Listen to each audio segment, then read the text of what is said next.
Welcome to On the Sidelines, the show that discusses sports and how sports affect a person's life. I'm your host, Paul McGrath, and I'm glad that you could join us. We are pleased to have with us former Major League pitcher Paul Mitchell, who will discuss with us the eye condition known as keratoconus and what it's like to live and pitch with this condition.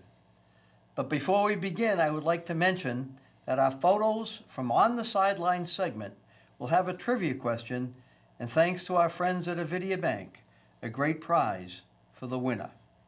All you have to do is email us at studio@westboroughtv.org with On the Sidelines trivia as the subject matter. I will repeat that info during the photos from the On the Sidelines portion of the show. Paul, welcome to the show. Thank you, Paul. Thanks for having me. Paul, you and I both grew up in Worcester, Massachusetts. Can you give us a little bit of background, how you, your background in Worcester and how you got into baseball or sports? Well, my father was a very good athlete, and so I'd say once I got to the age of 3 or 4, I always had, the ambition to start playing baseball, start throwing things, whether it be a baseball, football, and I played basketball. And we lived by Vernon Hill Park, and it was very easy for me to go down there and play all day down there, whether it be baseball or football or basketball. And then, once you, start having success in sports, you start to enjoy a little bit more. And so, I just played. I went through the whole process of Little League Baseball at Vernon Hill, then Babe Ruth, and then I was fortunate enough to play at the Garrick Little League All-Stars, and right aside was Worcester Academy, and D. Rowe saw me playing there one day, and he said, son, what is your name? And I said, my name's Paul Mitchell. He says, is your dad Paul Mitchell? I said, yeah, that's my dad.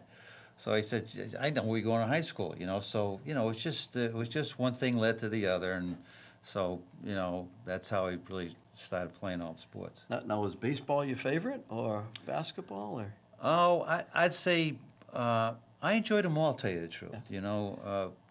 I think, when the summer came was baseball, when the fall came was football, and when the winter came was basketball. So. Well, and of course, in those days, probably you and I are pretty close in age. You went out and played with the kids. I mean, all day. Nobody was doing video games. You went out and did your pickup. Exactly. I know. I grew up on the other side of Worcester. Yes. And we'd go out, and the kids would go out and do their own pickup games, whether it be football, baseball, basketball. We'd even play in the streets in basketball. There'd be a hoop.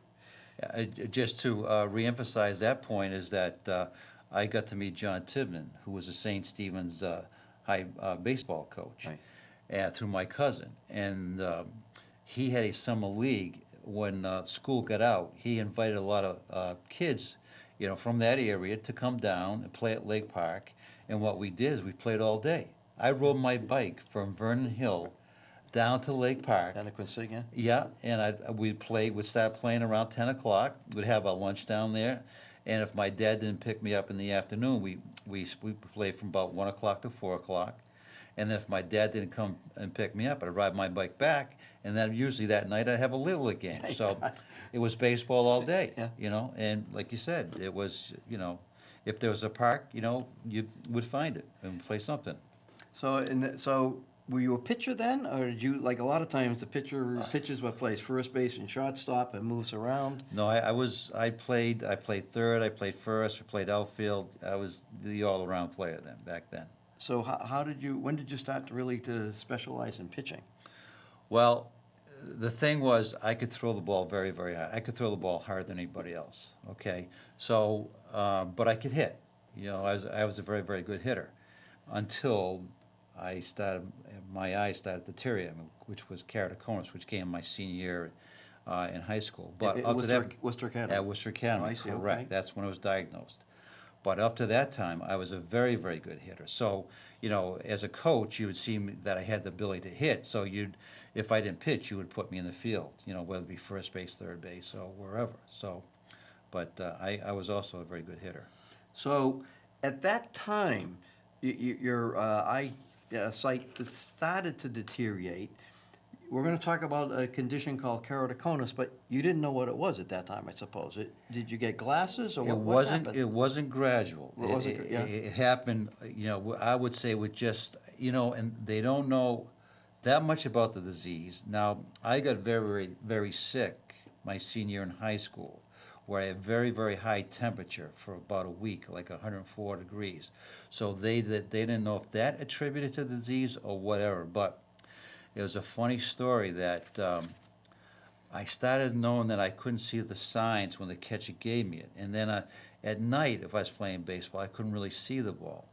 And my Legion coach was Paul Morano, and then we had a night game, and I struck out twice. And Paul said to my parents, he says, "I've never seen Paul miss the ball that much." He says, "I've never seen him strike out."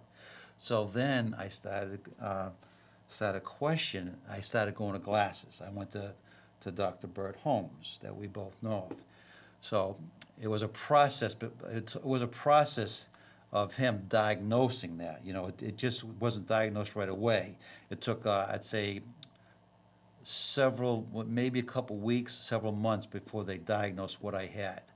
But it was something that just came over like maybe a couple months. Well, I think that is what the connection that you and I have is Dr. G. Bert Holmes. Correct. I know when I went to Dr. G. Bert Holmes, and we're going to talk about him, he told me two of his favorite patients were you and me. But I think I know who number one was. But let's get into the definition of keratoconus and when you and I started it. And it really does affect you materially when you're playing sports. Absolutely. And especially you getting to the major league level. Now, the word keratoconus, and it's spelled out here on the screen for you. It's a Greek word from the Greek word keras, meaning cornea, and the Latin word conus, a cone. And it's a vision disorder that occurs when the normally round cornea becomes thin and irregular, and it's cone-shaped.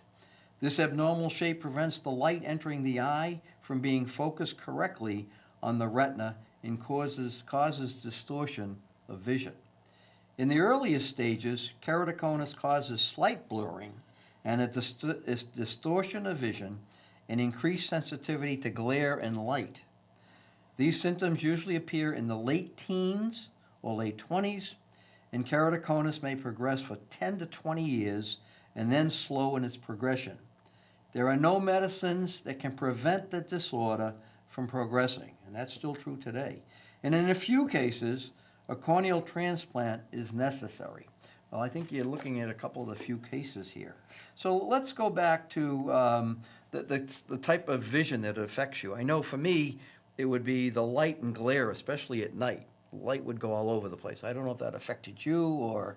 That wasn't my case. My case was I wanted to get the best vision possible because seeing the signs the catcher put down or seeing the ball hitting the ball. So that was my main concern, and like I said, so the main thing was getting a contact that fitted me properly so I could attain the best possible vision. So when we were kids, one used to be fastball, two was curve, but you couldn't see that. So how did you overcome that? What I would do is I would use flaps. Yeah.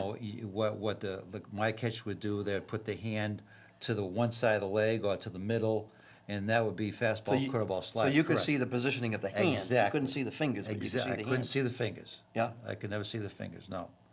And then, we could always change it around too,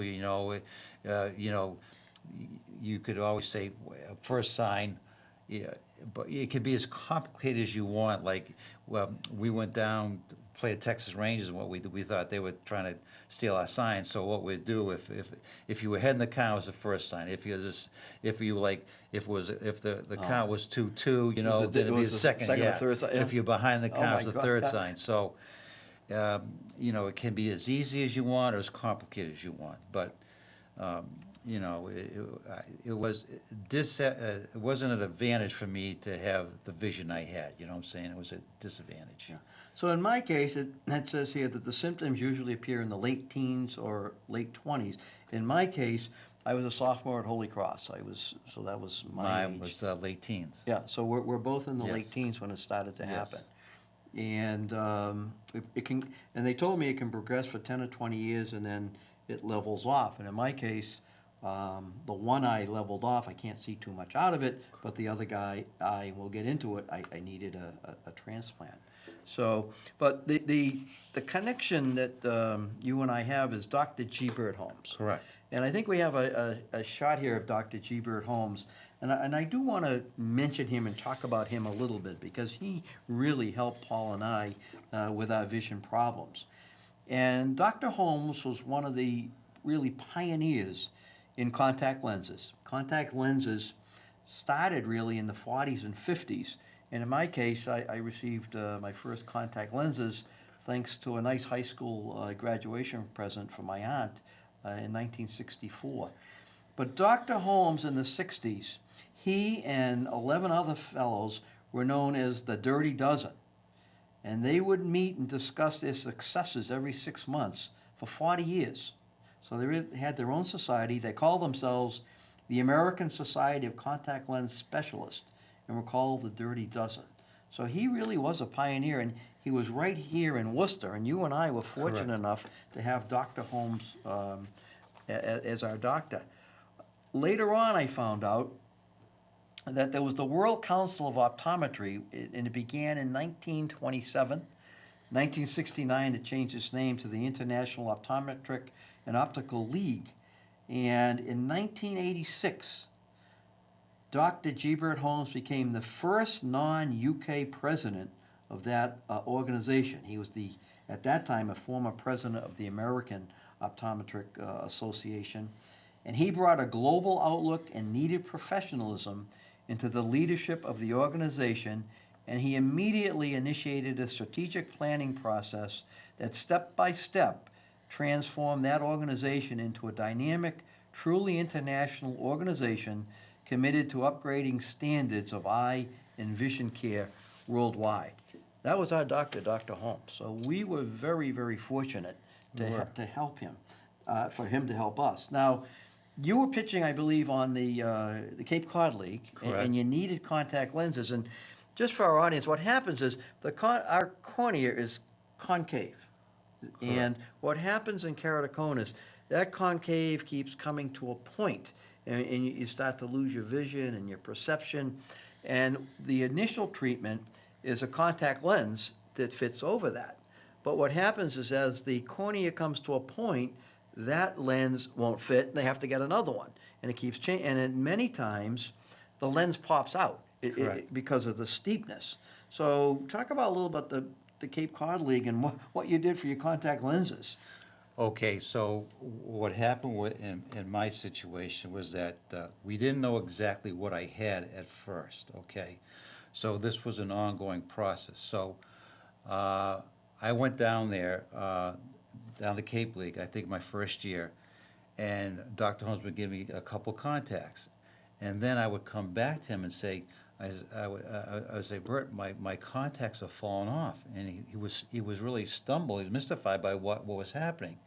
And so he was starting to evolve into to a conclusion that there was a problem here. Okay, so this went on for probably about a month, my first season down there, and he kept on giving me contact lenses.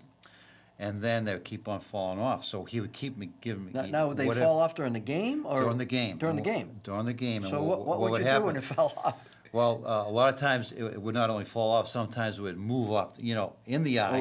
Yeah. Right. It'd be in the eye, and so I'd have to call my third baseman to come over to adjust it, to put it in, because he wore contact lenses. He knew what I was going through. So if it didn't fall off, it was in my eye somewhere.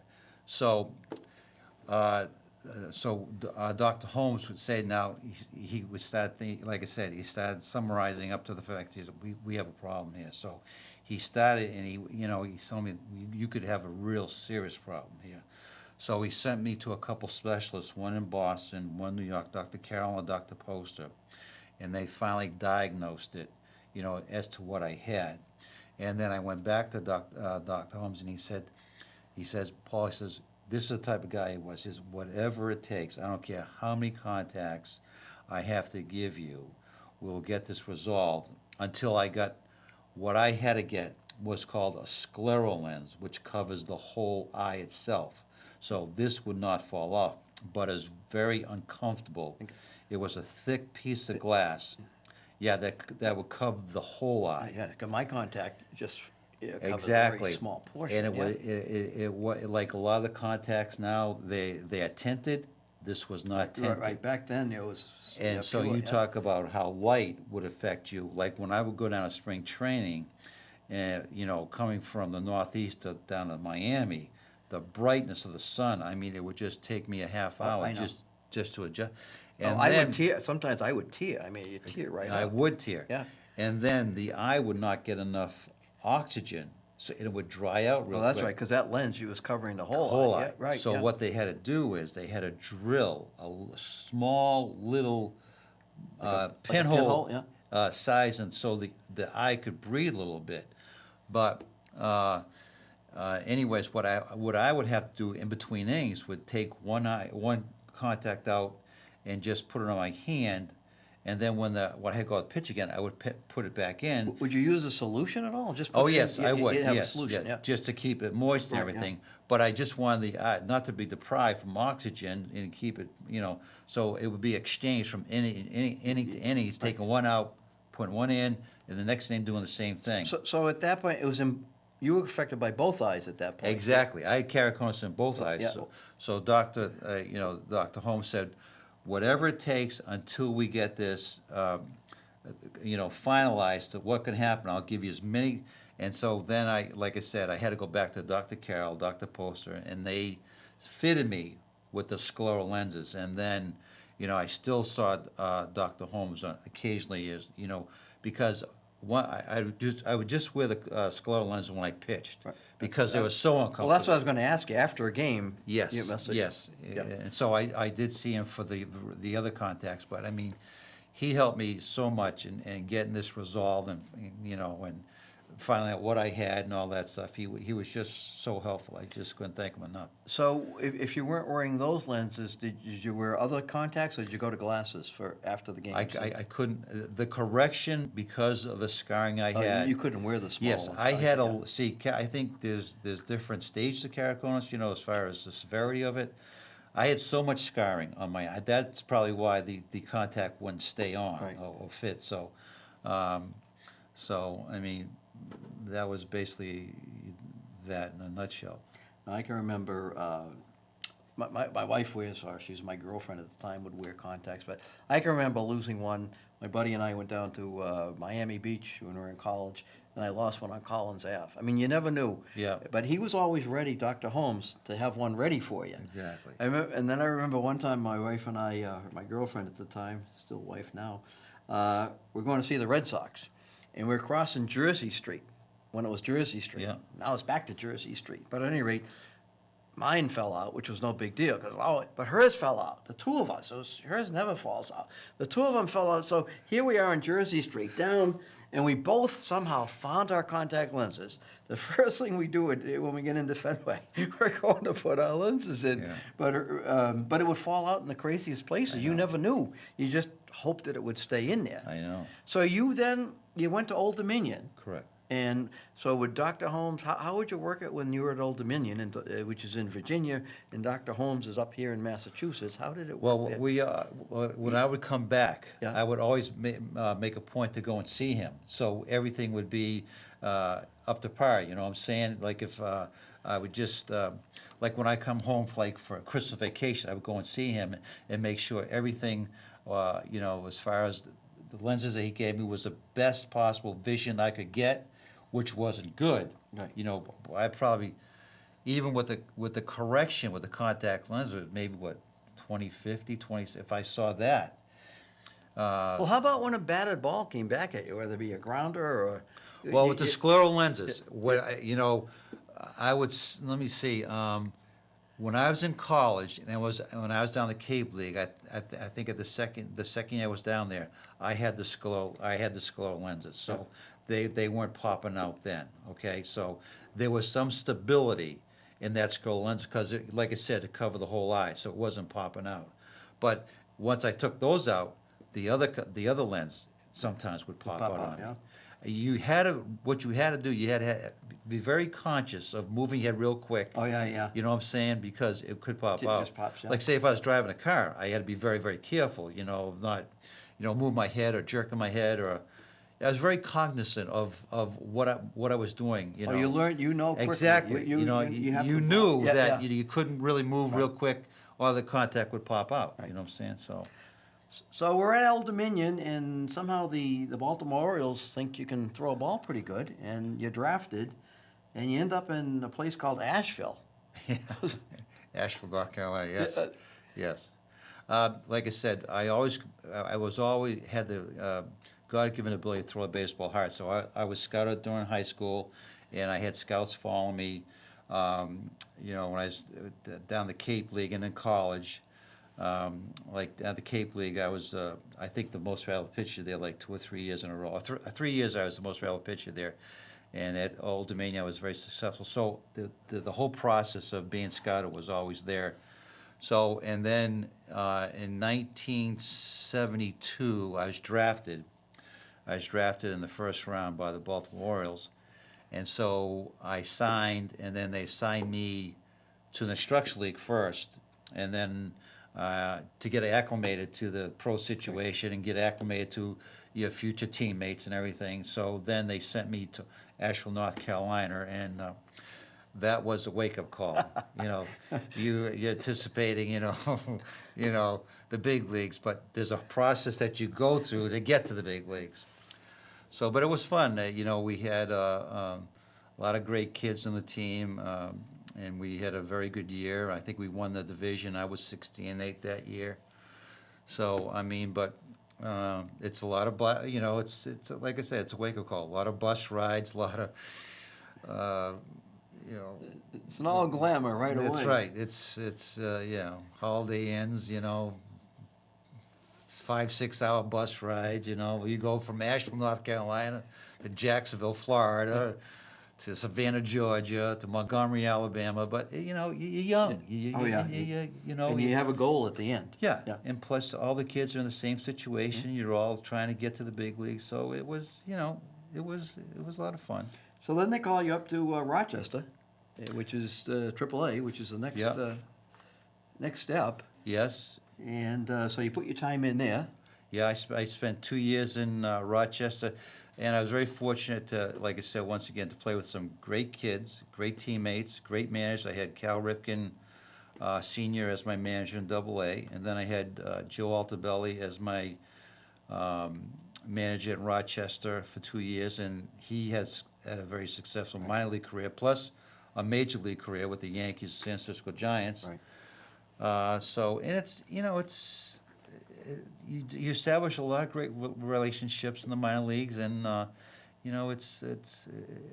was good times, So the Orioles call you up. Mm-hmm. We're in 1975.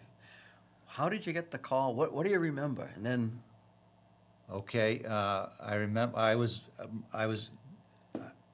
I knew I was going to get called up because the year before, I think, Rochester, I was 14-6, and then in the first 2 months in Rochester, I was like 9-1, and it was just a matter of time before I was going to get called up, and everybody knew that. So Joe Altobelli calls me into his office. I still remember this. He calls me into the office and he says, yours a little short in pitching right now, so they're gonna call you up and you're gonna pitch against the Boston Red Sox in Fenway Park. I said, oh no. of all places, Of right? all places, Fenway Park, and they're gonna pitch me against.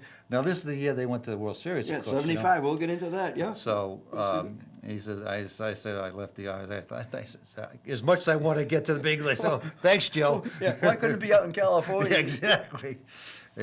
So I fly I fly down to Baltimore. We're playing Minnesota Twins, and then the next day we fly up to Boston, and I can't even remember who I pitched against. Well, we're going to get to that. So did you call family, friends, or you say, I don't want them Of course I there? did. Of course I did. Of course I did. Well, here's it's amazing. You go on the internet and find anything. Here's the lineup the Red Sox had. You didn't have that to tell me. You pitched against. Your first batter would have been Bernie Carbo, Yeah. who we remember from Game 6 of that World Series. Yeah. Very good play. You had a rooster, Rick Burleson, shortstop. Yeah. Great player. Some guy named Yastrzemski in left field. Yeah. I mean, you had the Diamond Dust twins of that year, Fred Lynn and Jim Rice. You don't have to remind me. I know. It was a tough lineup. I'm telling the audience that we pitched Cecil Cooper, some guy named Carlton Fisk, Denny Doyle, Bobby Heiss, Rico Petrocelli, and Dwight Evans were on the bench that day. Yeah. So that was the lineup, and that was your initiation. Yeah. Any remembrances from that game? It was of course. Was it no I mean, decision? it was just I remember that I had about 65 passes, so I had to go when I was in the locker room. I says, I need everybody's passes for this game. So and I had about 65. I had this is family, friends, and everything, and then you're trying to get into the game. You know what I'm saying? I'm walking out to go into the bullpen to warm up for the game, and all I can remember is going out there. People, hey, Paul, hey, Mitch, hey, and then warming up in the bullpen. I probably had about 15, 20 people up there. Out in the bullpen, yeah. Yeah, in the bullpen area, watch me warm up. And I'm trying to get, You're trying to get into the game. Trying to get ready for the game. But, I know we won the game. We won 12-8, and I can't remember who I pitched against, but...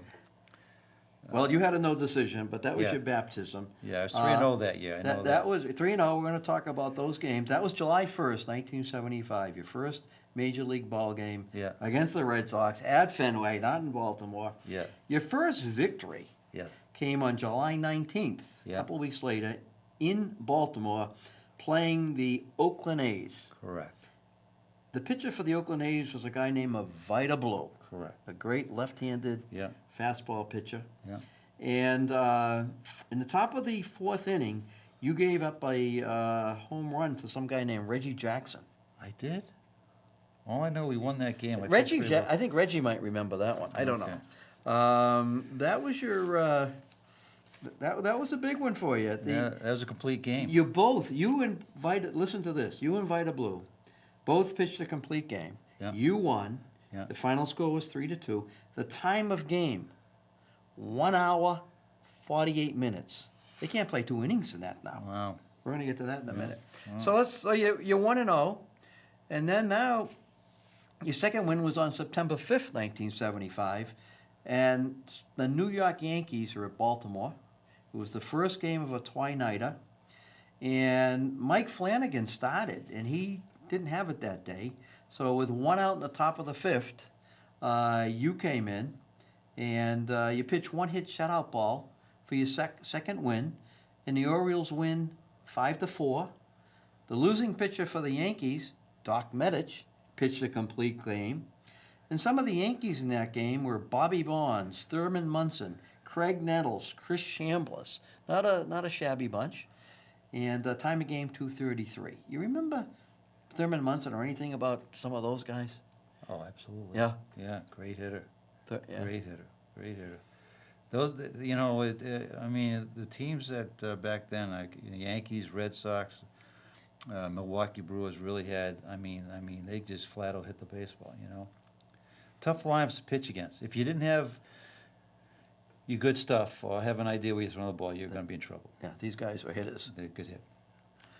Well, we do that. We come to the third game you're going to win. You played many others. It was September 14th, and now you're in Detroit, maybe where you wanted to start.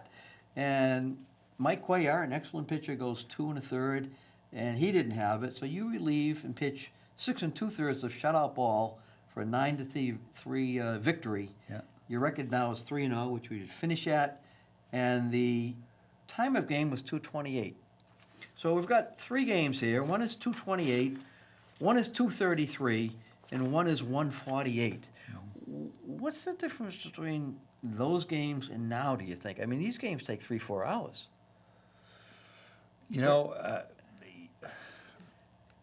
I think the managers today and the way the ball your ball team is structured today is you say this guy is my he's going to be my pitch for the 6th inning. He's going to be the pitcher in my 7th inning. This guy's going to be pitching in the 8th.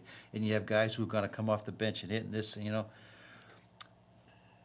Earl Weaver, if you're throwing the ball well, you're going to be out there for as long as you throw the ball well. You know what I'm saying? And if you're in a rhythm, you know, you're going to get the ball and throw it back. You know what I'm saying? It's just it's free and easy, and you know it's not like if you're doing well, that's it. I'm gonna, you know, and we had guys on the team. You know, just because you're a setup guy doesn't mean you got to come into that game in that particular game. You know, if the starters, like I had Palmer, Yaquea, McNally, all those guys. You know what I'm saying? So if they're throwing the ball good, you're not going to bring that guy in the 6th inning coming in, or the guy in the 7th inning. That guy's going to go as long as he can. You know what I'm saying? So I think this, you know, it's just, I think the way they manipulate the rosters now and all that stuff. Well, everyone's a specialist, I guess. Exactly. Exactly. And then the catcher's coming out talking to the guys like this every 2 minutes. It's like, well, you must know who the batters are. They must. I mean, yeah. I don't know what the issue is, but you know, the hitters are going to tell whether that kid's throwing the ball well or not. They know. What I'm saying? They know. You know, if you're getting them out, you're going to get them out. You know what I'm saying? So you know, as long as I think Earl's philosophy was, as long as you're throwing well, I'm going to keep you out there. Yeah. If you're going to start to struggle, I'm going to get somebody else who's going to get the guys out. You know. So it's 1975. This is your first year. How's the keratoconus? Are we still wearing those squirrel lenses, or how are we dealing with keratoconus first year in the major leagues, pitching for the Baltimore Orioles? That was my only solution. There was no other option. It was, you know, put the scleral lenses and pitch with those, because that was it. There was, like I said, no other option. And as comfortable as uncomfortable as they were, there's nothing I could have done about it. What's your choice? Exactly right. There was no other choice. There were no other options, so you do it with that, or there was nothing else you could do. So would you wouldn't see Dr. Holmes then, because you're on the road, I guess. Did you have enough lenses to carry you through? Well, the scleral lenses, I had one pair that I wore for the game, and then I had one backup. Yeah. These did not come out. You know what I'm saying? These would not come out. Right, they were like almost... The only thing So that... how were they to... I mean, to take a lens out is no big deal. How are they to get those out? I mean, what you got to do is it's just like taking a conventional contact lens. You just got to open the eye and you just pull it out. Pop it. Yeah. And what it was is how I initially got the scleral lenses is that they took a mold of my eye, and they had like a fast drying. It's almost like a cement, and it was like a spoolie that they put in your eye. They put the cement, the fast drying cement, in a spoolie. Yeah. And they put that in your eye. And so it's like a mold. They took a mold of your eye, and then with that moldy eye, they put that plastic in there, and that was the process of getting a scleral lens for you. So did they do that at Dr. Holmes's office, or in No. Boston, or where? I went down to New York to Dr. Poster. Dr. Poster? Yes. In New York? In New York. And what he did is, there was one that I used that they made a mold of, and there was another one, like he had a whole series of drawers of scleral lenses, and it was trial and error.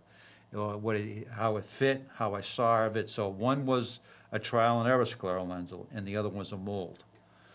So, and I had one,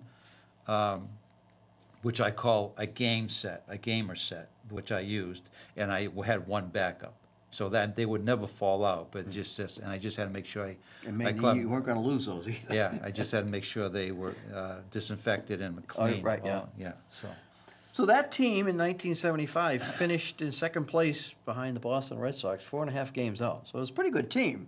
Very good Red team. Sox. Some of the players on that team were Jim Palmer, Mike Cuellar, Mike Flanagan, Mike Torres, Mark Belanger, Brooks Robinson, Ken Singleton. I mean, a tremendous team. One of the pitchers that I always loved to watch was Jim Palmer. Oh, yeah. He had that big kick and fluid motion. Yeah. He pitched 19 years in the American League, never gave up a grand slam. How do you know that? Wow. Never gave a grand slam up in the major leagues, never gave up back-to-back home runs. What do you remember about Jim? I mean... He was a hard worker, and I mean, his ability, tremendous talent. You know what I'm saying? I mean, very confident in his ability, but tremendous amount of talent, a great fastball, I mean, that was very, very deceptive in that it was like, in baseball terminology, it would be called easy hard. He'd throw the ball very, very easy, but the ball would explode on you. You know what I'm saying? All of a sudden it's in there. Exactly, exactly. Good curveball, great changeup, and knew how to pitch. Well, he wasn't a thrower. He was a pitcher, I guess. Yeah. Yeah. He was a pitcher with great stuff. Right. Right. Today, a lot of the kids are throwers. I mean, when you watch a Major League Baseball game, see where the catcher sits and see where the pitch goes. These kids throw the ball hard, but they're not throwing to the right location. Right. Location. Jimmy It's almost Palmer like real estate. Location. That's right. Location. Jimmy Right. Palmer was a great pitcher in that he had great stuff, but through the location that he wanted to throw to. He threw to a hitter's weakness, not to his strength. You know what I'm saying? Right, right. If you couldn't hit the ball inside, the fastball was coming inside. You know what I'm saying? Now, the pitching coach in Baltimore was George Bamberger. Correct. How involved were you with George? Did he help you along, or? George was probably the best pitching coach I was ever associated with, because you could be warming up and you could say to yourself, I said, I can't go out and pitch with this stuff. I'm not going to get anybody else. But George, what he would say to you, he says, he'd work on your mind. He'd say, you just go with that stuff, and you got to get them out. You know what I'm saying? So he gave you confidence. You built it up, yeah. And, you know, he says, go out and pitch with that. You're going to get them out. It was more of a confidence thing. You know what I'm saying? And you say, Joe, I don't have my good stuff today. Just go on pitch with that. You're going to get them out. So it's all, never really thought about mechanics. You know, a lot of these pitching coaches today are so mechanic oriented, you know, but George wasn't. He was with the mind, you know, and that's half the battle. If you can go, if you think you can get guys out, you can get them out. Yeah. You know what I'm saying? So that's what he never was really, until if he had a little problem here, you weren't getting guys out, then he'd start thinking about mechanics, but never. It was always about the mind. You're going to get them out. You know, it's all confidence. You just go out there with that ability, you get them out. So we end up the first year with the Orioles. The Orioles have a good year. You have a good year. And then you go to spring training. And then on April 2nd, 1976, the Orioles announce a trade. And they trade Don Baylor, who will play for the Red Sox in '86. They trade Mike Torres, who a lot of Red Sox people remember from a game in 1978. Mm-hmm. And they trade Paul Mitchell to the Oakland A's for a couple of pitchers named Ken Holtzman, Bill Von Bommel, and an outfielder by the name of Reggie Jackson. You are traded for Reggie Jackson. That's correct. You're probably, I don't know if you're at spring training. Where were you when that happened, and how did... Yeah. Well, what happened was, it was because of the year before, where I beat Vita Blue in that 3-2, and then we were out in Oakland. I think it was maybe the next trip out to the West Coast. I went in, Mike Cuellar, again, I pitched like 7 innings of shutout baseball. So those 2 performances were one of the reasons why I got traded. And so I was in spring training. Mike and Don and I were in spring training. And what was a problem was that the Oakland A's needed pitching. I think they had just Ken Holtzman and Catfish Hunter and somebody else, and nothing else after that. Well, Vita Blue would have been... Was he with That's them? correct. Yeah, That's Vita, correct. Yeah. So, and what the Baltimore Orioles wanted, they wanted the home run hitter. So it was an easy trade. Oakland wanted pitching. They wanted Baylor, yeah. And Baltimore Orioles wanted a guy who could hit the 3-run homer. So we got traded out there. So how did they tell you that? Do you remember? They caught right at the it was right at the end of spring training. We were about to break, and Earl called us into his office. And I don't know if we were individual or all 3 of us. I can't remember, but he said, we just traded you out to Oakland. So Mike and I mean, all 3 of us are devastated. I mean, because and those guys even more so. Well, although Mike was, he was only with the Orioles for 1 year because he was in Montreal the year before. But Donnie he came up through the minor league organization as I did, you know. So that's where all my ties were. So, you know, we took it pretty hard. I mean, we were really a close knit group. And you're a good team. Yeah, we're a good team. Good teams kind of help too. Yeah. We were really close knit, and your first trade is always tough. So in 19... But that's baseball. That's baseball. That's sports That's today. all sports. That's professional today. sports. That's right. 1976, you're with the Oakland A's. You go 9-7. That team had won the World Series 3 years in a row, a couple of years before. So they had some pretty good players. Vita Blue, Raleigh Fingers, Sal Bando, and Joe Rudy, to name a few. The one that I enjoyed was Raleigh Fingers with his handlebar mustache. Yeah. He was quite a pitcher. He was. relief pitcher, one of the original relief pitchers, I suppose. Yeah. So any thoughts on that team? That was a very good team also. Good, yeah. And once again, I came in second with the Orioles, and then that year we came in second to the Kansas City Royals. And we started off real slow, and they really came on at the end of the year, and I think we maybe lost by a game or two to Kansas City, but a very, very good team. I mean, we had Sal, we had at third, we had Campaneris at shortstop, we had Phil Gardner at second. Then we had Billy Williams and Ken McMullen first, Gene Tennis catching, Joe Rudy, Bill North. Who else we have in the outfield? I can't remember, but very, very good. And our pitchers were Mike, myself, Vita Blue, Stan Bonson. We had a good team. So now you're living in the West Coast. Yes. How's life on the West Coast compared to here? Any difference? Or you're a ball player and you're doing your job? It was different. You Yeah. know, I mean, I was entirely in East Coast. I went to college on the East Coast. I was born and raised on the East Coast. So it was a change. It was, but you got to adjust. You know what I'm saying? Yeah. So. So then, 1977, the Mariners want you. Yeah. And the manager was Darrell Johnson, who had been with the Red Sox in '75, and general manager, a lot of people may remember this name, Lou Gorman. Oh, great! I got to say, Lou Gorman is one of the nicest guys you ever want to meet in baseball. He was just a gentleman.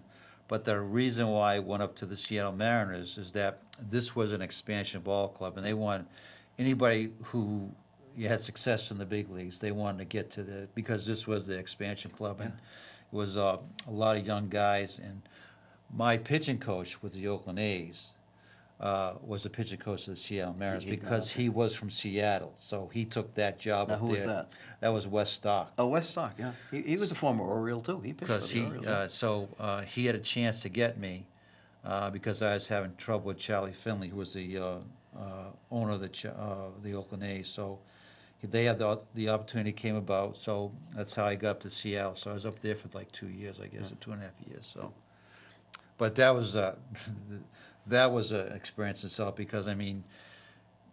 It was very difficult to win up there, which is understandably so because you're playing against the Red Sox. I mean, with their talent they have, and you're an expansion ball club. It's not really an even playing field. I think I was 8-14 that 1 year up there, but I lost three games in one homestand to the Red Sox, Orioles, and Yankees, like 3-2, 3-2, 2-1. Yeah.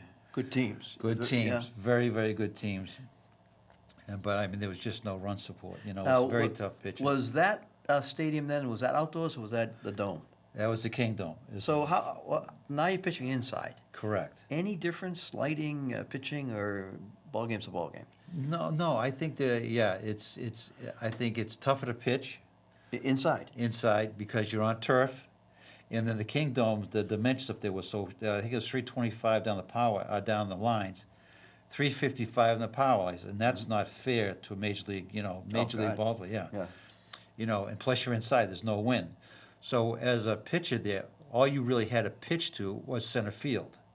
So, and that's very, very difficult to do in the big leagues, because, if you saw the Red Sox-Yankee game last night, you saw those home runs, 320 feet down the line. They weren't hit that good. No, right-handed batters just putting them down. Exactly. Yeah. So it's very, very difficult to pitch. And if you have, like a team, if you have the Red Sox, if you have the Yankees, Milwaukee Brewers coming in and playing, it's not an even playing field. You know what I'm saying? Well, you got out of Seattle, they traded you to the Brewers. Somebody always wanted you, but I think maybe the key to the Brewers is the manager was George Bamberger. Correct. So that was your and the Brewers. Sal Bando had come over by that time. Yeah. And you had a couple of good young ball players by the name of Paul Molitor and Robin Yount. Yeah. So Plus we had Raleigh Fingers there. Raleigh Fingers came over too. Oh, we had Cecil Cooper there. We had, who else we have there? Gorman Thomas, Sixto Lascano. Storman got the home run, yeah. We had a very, very good ball club, a very good hitting ball club, yeah. And we came in second there too. I remember I pitched against the Yankees. I think we were in second place. Yankees were first. There was 55,000 people in the stands, and I think I lost 3-1 to Rudy May. I think Ben Ogilvy lost a ball in the light. And former Red Sox, yeah. Yeah, the ball, I don't know who hit it, but it went into the lights. Benji lost it in the lights, so it should have been an out, but it came to a double, and 2 runs scored, and I lost the game 3-1.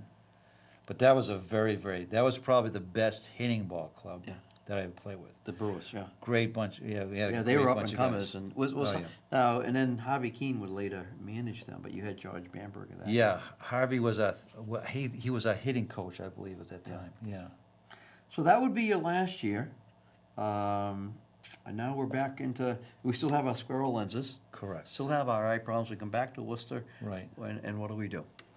Okay, so what happened was I'm in constant contact with Dr. Kenyon, and my eyesight is starting to deteriorate with the point where I am driving down the road and I can't even see the big, until I'm really on top of the big signs, So I go to Dr. Kenyon, I say, I think it's about time that we do this operation. He says, yeah, I think you're right.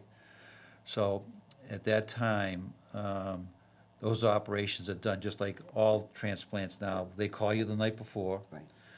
and you got to get there the next day. And the whole operation was a lot different. The first one from the second one, which was like 6 or 7 years later. So they call me in on a Saturday. I'm done. I'm in there on Sunday. They do the operation, and it's done on anesthesiology. They knock me out, and then I think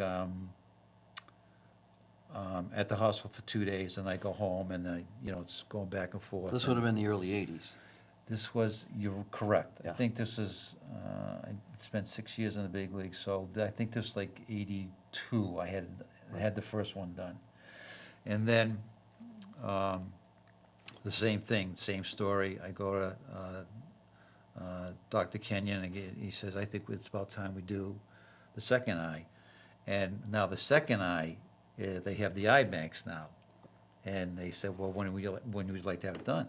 I said, well, it's up to you. You just schedule it for me. And so they schedule it right then and there, coming in 3 or 4 months. And then I do the operation, but it's completely different. I'm not, there's just local. They gave me 3 shots to freeze the area, and they put the second eye in, and it was like, I think I go home 2 or 3 days later, and then I have 2 corneal transplants. See, I had mine. Of course, I wasn't pitching in major leagues, so Yeah. I didn't have to worry about the squirrel lenses. My transplant was in 1970, but I had to wait a year. They told me you need a transplant, Yeah. but of course, the availability wasn't there. Correct. So I was on a list for a year, and Yep. then all of a sudden, you get the phone call a Right. week ahead. You want to get ready, Yeah. and then the night Yeah. before.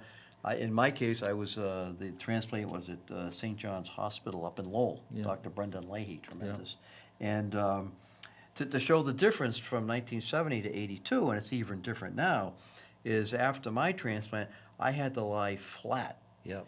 on my back with patches on both eyes Right. for 3 days. Okay. So I lay there, and you really appreciate things. And it was late October, and so the Bruins were playing, my team, and so I could listen to the Bruins. And my wife had called in at that time Fred Cusick was doing the radio for the Bruins. He later on did TV with Derek Sanderson. And I can remember Fred Cusick saying, you know, we throw out a hello to Paul McGrath in St. John's Hospital. So, and here I am laying with patches on both eyes. And like they say, I saw it on the radio. Well, I really could see the game. But and then they took the patches off, and I was in the hospital for another 7 days. So I was in the hospital for 10 days. And now you go to 1982, your experience. And even now, today, my understanding is it's like day surgery. Or day, it's you come in, out you go. Okay, see, Dr. Kenyon didn't want to do the first operation until I was out of baseball because of the inactivity level. Now, I don't know if it was, I can't remember if it was 6 weeks or 6 months, I couldn't do any strenuous exercise. So that I couldn't do that being in the big leagues. Right. I had to. They didn't want any strain. That's Exactly. correct, yeah. Exactly. So, and this is how much it's changed over like the six or 7 years from the first to the second. The second, I could have done anything I wanted to do. I mean, that's dramatic. You know what I'm saying? And even now, it's completely different. You and I don't know. But, Exactly. Yeah. I mean, like you said, that phone call. You anticipate the phone call, but once it comes, you say, "Wow, that means I'm going in tomorrow. Get the eye on it." So I mean, it's quite a change. No, thank God they can do what they can do. Oh, yeah. You know, we all come down different roads of life, and you and I didn't pick the Keratoconus road, but there's a lot of worse roads, and you learn how to live with it and appreciate what you have, especially your eyesight. And you know what? The whole thing is people don't appreciate. You know, I would kill to have great eyesight. You know what I'm saying? People don't. You know, they just take it for granted that they have great eyesight.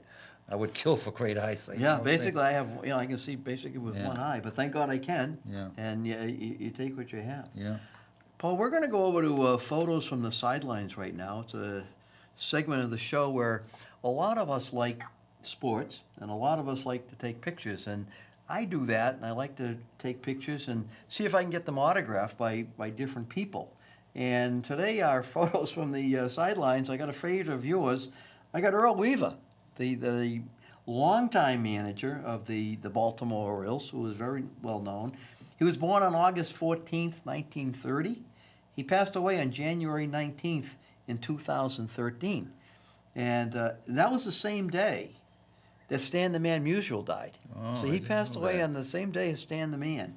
He won 1,480 games as his teams and lost 1,060. And he was elected to the Hall of Fame in 1996. Yeah, he had a Hall of Fame manager. Yeah. A couple of other facts about him. He was ejected from both games of doubleheaders 3 times. And this picture was taken on June 28th, 1986 in Baltimore. So thanks to our Video Bank, we have a nice gift that we're going to give to our trivia winner. The trivia question is going to be, who is the umpire in the picture? And we're going to show a clip right now to give you a hint of who that umpire might be. Sitting in the final game at Pittsburgh in the National League playoffs to provide the winning run. Throw to second. High. By Carlton Fisk over to third. Safe. We are going to have down at second. We're going to have an argument. They may reverse this decision. Red Sox are arguing interference at the plate. They are saying that a batter, after bunting, interfered with Carlton Fisk, the catcher, in fair territory. He has to give room to Carlton Fisk so he can make the play.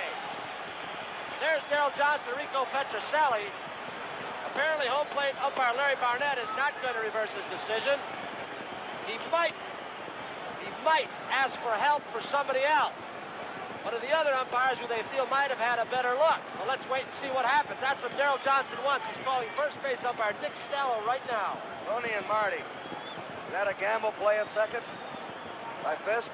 Absolutely, Kurt. And, well, I'll tell you, to be honest about it, Tony, I don't know how you feel, but he may well have a valid argument, both Carlton Fisk and Darrell Johnson. Darrell Johnson right now is saying, I want to hear from Dick Stallo, but apparently Larry Barnett is saying, no, I made the call, I'm sticking with it. Darrell Johnson saying he interfered with my man, my catcher, Carlton Fisk, in fair territory. And we're going to look at it again and see what we've got. Here is the butt, with Geronimo on first. Watch this now. Fisk has got to have room. Armbrister right in his way. I have got to say right there, he interfered with him. Darrell Johnson still wants an appeal to Stella or somebody else. Barnett saying, I made the call. It's going to stand as it is. Runners on second and third. Nobody out. Right now, things look pretty hopeless. Here it is again. Armbrister making sure the bunt is down right. He is in Fisk's way. Barnett is blocked out on the play. You can see he was blocked by Armbrister. Boy, that's Fisk caught. I don't blame him. After you saw him had to throw over the batter, he knew a fast man was going, and he still tried to get him at second base. The throw skipped into center field. Kurt, a big break for Cincinnati in a play that is destined to go down as a very, very controversial call on the part of Larry Barnett. And an error has been charged to Fisk. He's made 2 errors in this game. On throws to second. So there you have it. That's our little teaser. Who was the umpire in this picture? And he was involved at the Armbrister-Fisk play in the 1975 World Series. Not only will Avidia Bank give us that nice golf package of golf balls and a golf hat, but we're throwing in an extra one. We're going to have an autographed baseball card of Paul Mitchell. We're going to authenticate it right now as he signs it right here on camera for us. So please send in your answers to studio@westboroughtv.org. Win the Avidia Bank golf package and the autographed picture. Baseball card of Paul Mitchell. Thank you. Any closing thoughts on, we didn't really talk about Earl Weaver. Well, being my first year in the big leagues and Earl Weaver's reputation, I was scared to death of Earl Weaver. And maybe that's why I pitched so well for him, because my respect for him. But he was a great manager. I mean, he helped me out tremendously, and I enjoy playing for him. Did he have much contact with the pitchers, or did he kind of like let George Bamberger take care of that? He would constantly let you know if you threw the ball, if you had good pitches or if you threw a bad pitch. Because if he did, he'd come back to the dugout and say, "Mitchell, how could you throw that pitch in that situation? Or Palmer, how could you throw that pitch in this situation?" You know what I'm saying? But, But everybody knew that was Earl. That was Earl. He just wasn't picking on you. Exactly. That was Earl. It's just like he critique, you know what I'm saying, your performance or how you played that day. Or, I remember Doug DeSense, we had a guy, and we were playing, I don't know if we were playing one day, and the first pitch, usually when a guy's on third base or whatever, you let the pitcher throw a couple pitches. But Doug, he fouled the ball up on the first pitch, and Doug came back. I mean, as disappointed he was, Earl was right there, and he said, "DeSense, how could you swing at that pitch in that situation?" And Doug went after Earl. We had to pull. Oh, really? The two of them? Oh my God, yeah. Yeah, it was, it was a very, aggressive situation, so, but, he was great to play for, from my perspective. And he just made me a much better pitcher because I was afraid to fail, you know what I'm saying? Put the fear of the God in right. you. Yeah. Yeah, he made me, I think different managers, that I play for, with Earl, it was just I was afraid to fail, and I had Chuck Tanner in Oakland. I mean, he was such an easygoing guy. He didn't really put the pressure on you at all. Didn't put the the pedal to the metal thing. So Different personalities. yeah, different personalities. And I played for Darrell Johnson. Yeah.